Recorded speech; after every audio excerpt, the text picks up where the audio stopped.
Hi, Shell. And hi to all you other wonderful widows watching. So, yeah, I've changed my background again, mainly because I had a lot of books to bring back after the 2 weeks off.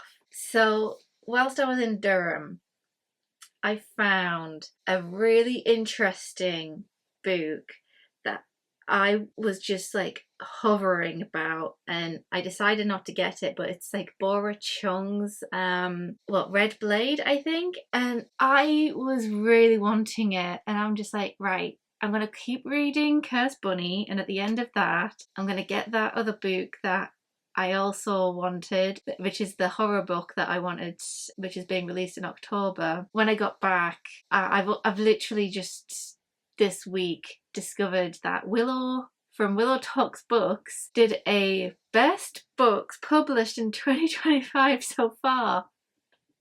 It's on the list, and my god, I really should not have left that book in that bookshop. So I'm guessing I'm going to really enjoy Bora Chung from now on, but what I also discovered from that video that she did was Bora Chung has another short story collection, which is sci-fi. I think I know what I'm going to be picking up after this one. So, the Embodiment. I'm gonna say before we begin talking about this short story, trigger warnings for if anybody has experienced complications with pregnancy, this might not be a story for you. It ends quite horrific, so don't go into this. I'll see you next week if you don't want to have this conversation, because yeah, it's pretty heavy conversation. Yeah, just to put the trigger warning right out there to start with, just in case. So the Embodiment starts off with a woman who is doing her degree. She's just writing her master's thesis, which we learn is the only stress in her life, but she's not like too worked up about it, because that's what the doctors asked about, like the stress in her life, because she's basically there's just the bleeding won't stop. So we have a period that won't stop. After the 20th day, she goes to see the doctor about it, and he prescribes her birth control pills. And this is where it's kind of started registering as like one of those nightmare scenarios. Not because of like what is happening to your body, but because of what other people's reaction to her was, because the doctor was getting like agitated with her, like and then later on we have another doctor who's also like frustrated with her because of how she's like continued on past the recommended like period that she was supposed to take the birth control. And it just kind of like, this is like dream logic. Like like when you're in a nightmare, you have the logic of this world, this reality, but the other people don't function like that. They have their dream reality logic, and they're like frustrated with you because you don't get it. That's kind of how it read to me. Like, that's how I thought this was going to go, but I think that's kind of like the beauty in Bora Chung's writing. Like, it kind of felt similar from the last story. So I'm guessing this is like how things get written. I'm guessing. So it's a very interesting way of telling it. But it's also like how weird this got in just the logic of how she got pregnant. So after like 2 months, which was the recommended dose, which was the recommended time period to be taking these birth control pills, she got back to normal until she stopped taking the pills, and so she went back on them for a little bit longer, and she was in a battle until she took them for 6 months repeatedly, and then finally stopped. And then she had to go in for other reasons, like she was feeling very ill, and the doctor said, "You're pregnant." And they got very agitated with her because she kept taking the birth control pills, which, by the way, is normal. People take birth control religiously.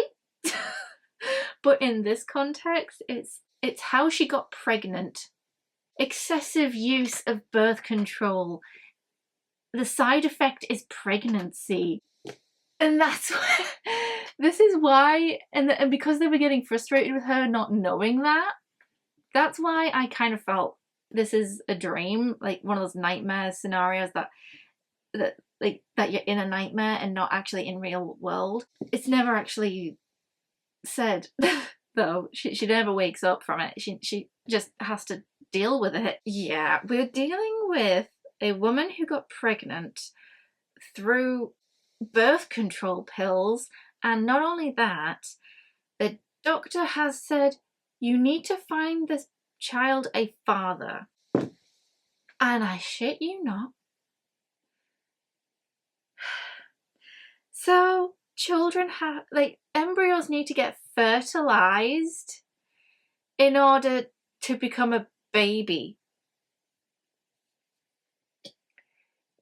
It's literally being compared to chickens. It's in the text. The doctor literally tells her you get fertilized eggs and unfertilized eggs. This is the same thing. And I'm just like, okay, so this is the logic we're going with. Okay, so this is the logic of what is happening in this story right now. So we're getting this like quest for her to find a father, and she does that through her mother like getting her into a matchmaking situation, and she goes on a really good first date with a very understandable guy. I've never witnessed such a reasonable conversation about this. And then we get like repeated dates with what I was expecting the first date to happen when the pregnancy thing came up. Yeah, people were, the moment they found out that she was pregnant, they got scared, ran away, or stupidly took out their cigarettes. Health risk? Okay. And it got to a point where she gives up because of how badly it was going. And so she's just like, frick it. I'm going to have this child on my own because I created this child on my own. So, and I thought, power to you. But then she got a phone call, and then she finds out that her family went behind her back and posted an ad in a newspaper. And so she kind of just has to go along with it for a bit longer. And she gets some very horrific phone calls. She even had a blackmailer, like saying, give me money or I will go around your neighborhood telling you that you're a whore and that is my baby, and I will, that was one that I created that. Like one of those like blackmailing to avoid a scandal type of situations, and she wasn't falling for it. She was just like, okay, my baby needs a father, great, if you're gonna offer yourself up. Which was a great way of doing it, but at the same time, yeah, it's pretty terrible of how we view women, because men can sleep around, women, no. Whores, no. It's pretty good at, the story critiqued that pretty well, just because of, she had to put aside her degree, and even the administrator Ford said, for like who was helping her like wrap up her thesis, she got quite a bit of a frustrated response from said advisor, which in my head I was just like, if this was a male student, they would not be frustrated, because if somebody has to take a leave for sickness of any kind, it is valid. But I'm assuming it's because she is like a woman in society, and women get treated very differently. And from the last story as well, there's a whole thing of, because a woman, because she quits a job, she has to now find a husband. From the last story, now she's got to find a father, so she's got to put her degree to one side. Yeah, it's kind of critiquing that level of sexism in both of these stories so far, and it's just like driving the knife even further with how the men are responding to this. We even have one instance where a bloke kind of tricks her into a meeting, and he leaves her with his grandfather, to have a chat, and the grandfather wants to buy the baby, and maybe she could even live with him as a concubine. Just the level of what the... Just the level of what the hell is going on with these men's logic. Just oh. And on top of that, they kind of are meeting at the exact same place that the blackmailer guy wanted her to meet up. And yeah, so turns out that was a real threat. And that shenanigan was hilarious, played out just because this guy who is rich and has 2 bodyguards that wants to buy her baby off her because he's not like pleased with his current descendants that he has to leave his business to, is now just come up against a blackmailer, and a fight breaks out and she just slips out because yikes. And she's like trying to get the newspaper to drop the ad because this is not going well. Yeah, and there's this lovely lady on a bus who gets her to sit down, and she's talking to her, and it's just a nice little scene, nice little break from what just happened in that cafe. Just she's decided enough is enough. I'm not doing this anymore. She is having this baby by herself. Abortion is never brought up once, so I'm not sure if it's even legal where she is. So I don't know. I mean, my first thought would be discuss that. And there's also that line about her family. There's this little snippet of the family members who didn't really care much about her, who pretended she was invisible most of the time. Now they are treating her like a fragile heirloom because she is now pregnant. And it's just like, yeah, again, speaking on the pressures that society places on women to do their biological role in life is even present in family members who are supposed to like love and care for you. Like, they don't care that she's having a degree, so much so that the ad that they put in the paper is just like a degree in literature. Not what particular type of literature, because the guy who the first phone call was like quoting Shakespeare to her and trying to like woo her with Shakespeare, and she had to put the phone down angrily going, I'm not an English lit major. And because her actual literature is Slavic, how can I not say it? Slavic literature? Sometimes my brain just does not want to do a word. It just puts a stop in my thought process immediately. At the very end of the pregnancy, she's just like decided to not care about the ramifications of what the doctors are saying about needing the father, because every single time she goes for a scan, they're telling her she's running out of time to find a father, and if you want this baby to grow normal, then you need the father. And it's just like, the whole thing of trying to get a normal child was quite horrific from all of society, what the doctors were saying. And it's just like, I was a bit worried that she was going to try and go for that cishet norm that a lot of media end women in. It's quite disheartening seeing it. And I thought, when she decides that she's going to have this baby by herself in those empowering moments, I thought maybe, just maybe, we were going to get something like a reassurance that it's fine to not be normal. However, we don't get that the way the story ends. It ends a little nonchalantly by the doctors. Our protagonist, she basically, the story is not kind to her whatsoever. We don't actually get her name until she's being asked on the phone by the Shakespeare guy, going, is this Kim Young-lan? She finds out that that reasonable guy who was on the first date with her, he's the ambulance driver. And because she's having that panic at the very end as she's going on the way to the hospital to give birth. She's begging this guy, be the father.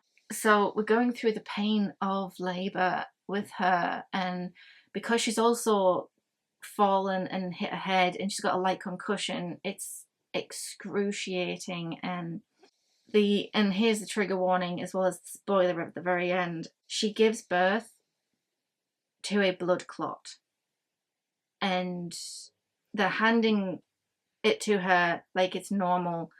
Here is your baby. And she's just like gobsmacked, going, what is this? And this complete horrific situation where all of the doctors are just like, this is normal. This is another nightmare issue where they are expecting you to behave like this is normal because to them it is, but it's not. It's complete horrific in essence, because she's being handed a blood clot after accepting this is her baby in her growing, and she will raise it and love it to be hers and not have a father. And to be presented with, because you didn't find a father, this is it. And it was disappointing that that is the ending, that she did need a father at the end. And it's just like, but it's also a pregnant worry story and how society treats women's roles and things. Like, they need a father to have a functioning family type of thing, type of story. And the horrific ending when the blood clot bursts and she is covered in the blood, and the ambulance driver, good first date guy, comes through and asks, is it too late to be the guardian? And we're just left with the Kim Younglan crying in relief from the pregnancy, grief from losing, and wailing her heart out because there's nothing else to do. It is mortifying of an ending, and it is very impactful. Despite the conflicting message that I felt the story had, it was still effective. I did not want to talk about this because it is so... I've not read anything so mortifying before. She's just left with nothing but covered in blood. I don't know how to conclude this. I felt like I couldn't function for a bit. I was just sat there. Yikes. All I'm saying is yikes.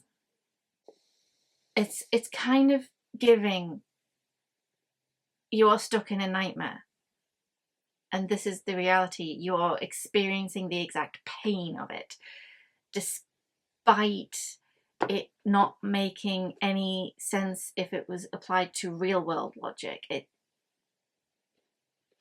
That's that's like my thought processes. I know I was thinking way more profoundly shortly after reading it, but now I'm just like, I can't actually function at the minute. I'm just going to quickly wrap up this video because I do not know how to end this after this discussion, because yeah, again, wow, whoa, just ow to my sanity, I guess. Yikes. So that was this week's short story. Yeah, The Embodiment by Bora Chung and translated by Anton. Quite frankly, I am scared of what's going to come next after this, because that, just how The Embodiment ended. Yeah. So yeah, that's this week's short story. But yeah, Bye, Shell. And bye to all you other wonderful weirdos watching. Bye.